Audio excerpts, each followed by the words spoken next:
the frog.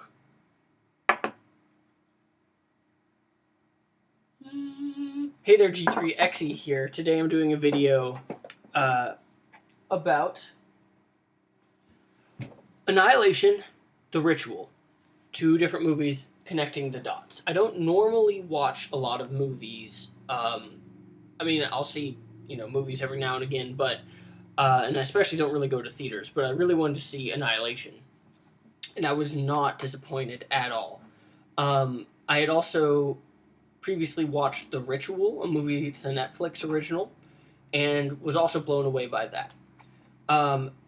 Usually my channel is dedicated to role-playing games and tabletop games. Though I will come back to these movies with that lens, through that lens in later videos, this video will specifically be about the movies themselves, and drawing comparisons between those two. There are spoilers for both movies past this point.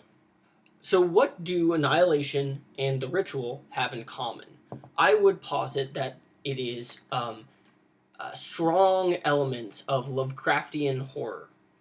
For those of you who don't know, Lovecraftian horror is a genre derived from the name of the writer H.P. Lovecraft, who kind of started the Cthulhu mythos. Now, a lot of people will conflate Lovecraftian horror with tentacles and Cthulhu, but that's not really what it's about. That was just his own kind of take on certain things. But this is pulled straight from Wikipedia, a few things. So Lovecraftian horror is a subgenre of horror fiction that emphasizes the cosmic horror of the unknown, and in some cases unknowable, more than gore or other elements of shock, though these may still be present. Already we can see both these movies fall into these categories. The hallmark of Lovecraft's work is cosmicism, the sense that ordinary life is just a thin shell over reality that is so alien and abstract that in comparisons that merely contemplating it would damage the sanity. And this is kind of summed up in the term cosmic indifferentism, the most prominent theme in this Lovecraftian horror, and is the insignificance of humanity. You will also find themes of mystery, and as the story unravels, so does the author's sanity. And Lovecraft was also known for only one person usually survived at the end of his stories, and that was the person who was writing the story, because they were all supposedly set in the real world, like they were true accounts. So, here's where the spoilers start. Both movies have only one survivor by the end, who's relaying the story. Well, we assume that in The Ritual because The Ritual happens in real time, but we know it to be true in Annihilation because it's doing flashbacks really well. So the common details between them. They're both about a small group of individuals. In The Ritual, it is all male. In Annihilation, it is all female. They are both groups. Annihilation starts out with 5 members, and The Ritual, well, I guess starts out with 5, but really 4. They go into an unknown area where they're isolated and venture farther and farther into the unknown, all the while their group dwindling. Things start out very real and then get less and less real as they encounter more and more supernatural elements, and they lose more and more members of the group to injury, like being killed off, or to sanity, right? Both things happen. And it's this slow, gradual, unnerving feeling of unraveling something that is so unknowable and so ground-shaking to your fundamental understanding of what the world is and how we all got here, that your sanity begins to unravel. That's what Lovecraftian horror is all about, and that's what both of these movies are. Both these movies are excellent examples of Lovecraftian horror. I highly recommend both of them. Some common themes between the movies that you can also see in Lovecraft-style work. Nature versus the unnatural. So both movies have themes of nature, and nature being more than what we thought in a way that we can't really comprehend. In The Ritual, this is the Jotun, or as one of the worshippers of this creature describe it, the bastard son of Loki, right? So it's a physical creature, but it's able to do things that no other physical creature that we know of is able to do. Control the woods, get into the heads of the party members.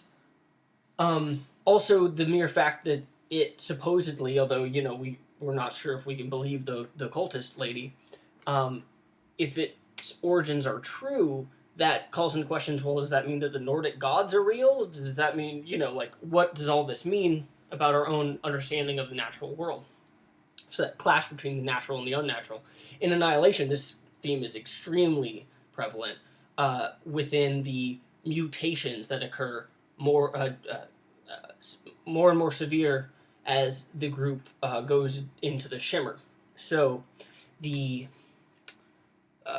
fractaling, crazy mutations, the unabridged and unbridled, I think we called it refracting of different DNA until it becomes something completely different. All of that is based in nature, but is unnatural. Now, of course, in the ritual, it's more about magic, whereas in Annihilation, it's more about science. But they're both supernatural because, or they both have those supernatural elements. Sanity is another common shared theme between the two. Loss of sanity. So, in both movies, groups, as they progress, lose more and more of their sanity. In the ritual, this manifests itself by dreams, extremely vivid dreams, and nightmares specifically that seem to be controlled by the creature that's haunting the group. And sort of getting in the heads and tapping into the deepest and darkest fears and regrets of the characters. In the movie Annihilation, loss of sanity is a common thing to the Shimmer, right? So it appears that all the other groups that have been sent in have gone crazy, and some of the party members begin to lose their mind as they go along. In fact, the first thing that happens is that they find that after immediately entering, they wake up in their own campsite, finding that they've eaten 2 weeks of their own rations, that they've set up camp, and none of them remember ever setting up camp or what they've been doing. Which is, that playing with your memories, playing with what's real, what's not, and up all the way to the end where we see where the main character's husband died.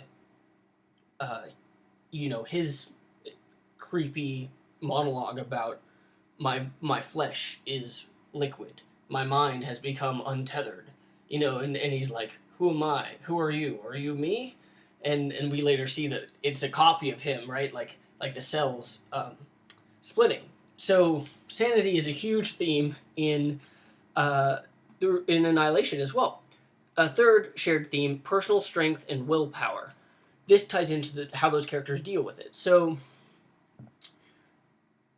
I think that with Lovecraftian horror, you can use the genre as, well, you could use it just for plain fear and being such a creepy story, right?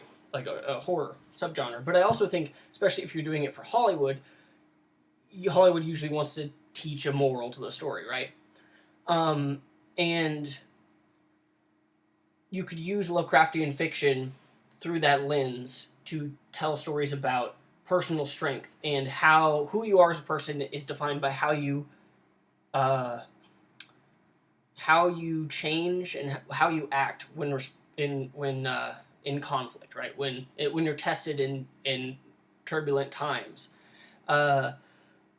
How, for lack of a better term, what you'll do when the shit hits the fan. In the ritual, the main character is at first very unlikable, because not only is he kind of an alcoholic and has some other psychological problems, but his friend is murdered in front of him by these guys robbing a convenience store, and he can't do anything in response. He thinks about it, but he decides to stay hidden behind the thing. And so he's already, and his friends kind of all blame him for that, for the loss of their other friend. So that memory comes back to haunt him with the Jotun going into his mind, and it's this awesome mesh of the convenience store in the forest, like the forest floor, but then the trees kind of become shelves and form a convenience store. It's really interesting, and it shows that kind of introspection, and we later realize that while this is happening in his head, he's just standing there, which is extra creepy because you're like, dude, move, there's a monster, but he's just like staring off in the distance, going on this head trip. But the trials he faces end up letting him ostensibly make up for that mistake, right? Similarly, in Annihilation, the main character has made a mistake in that she feels responsible for her husband going into the Shimmer because of the dissolution of their marriage and the fact that he found out that she was having an affair with her colleague and everything like that. And she states, like, I know why you went in to his, like, unconscious body. And she has the willpower. And so it's not like I guess she has done something wrong that she's trying to make up for. But whereas the other guy in the ritual is constantly running away up until the end, she is the one pillar of strength for the group as they lose more and more stability and sanity. And she ends up being the only one who can get to the lighthouse in the middle of the Shimmer. And she even is the only one who's able to cope, just barely, when staring into face-to-face with the embodiment, the symbol of that eldritch horror, which is that strange orb that's like, LSD fractaling out. I don't do drugs. I just, it looks like one of like a tie-dye pattern almost or something. But whereas what you would think would be the strongest member, the psychiatrist boss of the group, she lost it when face to face with that thing because she like exploded into the weird whatever went on. Like, it's hard to understand, but that's Lovecraftian horror for you, right? Like, you don't want to answer the questions because then it doesn't become scary anymore. But she sees that and runs, and she's able to get out. Now, if she's really herself at the end, that's that kind of open-ended question, but no one can deny that she had the strength and the willpower. And so that's and how people deal with situations, like the first one to lose their crap, out of the group.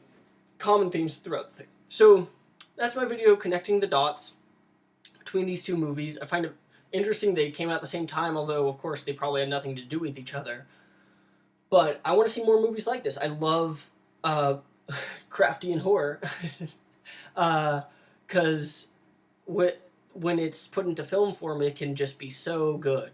Now, it can also be so bad, but they did it really well. So if you're interested in this type of stuff, these movies are great examples.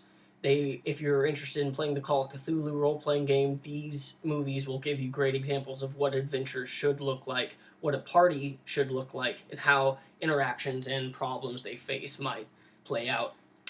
And I highly recommend both movies. I'm going to make a bunch more videos about these movies, so stay tuned. Thanks so much.